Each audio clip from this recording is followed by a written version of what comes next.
Pemirsa, Rumah Sakit Khusus COVID-19 RSPTN Unut menyatakan kesiapannya menerima pasien dari Bangli yang positif COVID-19. Pasien tersebut sempat masuk daftar tunggu karena ruang isolasi penuh pada 20 April 2020.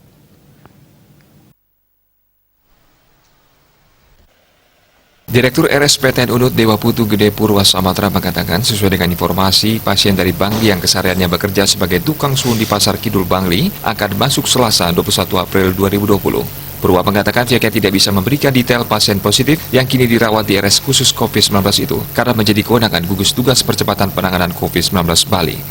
Secara umum, RSPTN Unut sejak difungsikan menjadi RS khusus COVID-19 per 7 April 2020 sudah merawat lebih dari 40 pasien. Saat ini dari laporan timnya terdapat 11 bed yang kosong di RSPTN Unut. Jumlahnya akan ditambah lagi sebanyak 35 bed untuk meningkatkan kapasitas perawatan pasien COVID-19. Sebelumnya ada 62 bed. Target tersedia 97 bed. Harapannya target ini tercapai hari Sabtu atau Minggu ini. Yudi Kardaidi, Bali Pos melaporkan.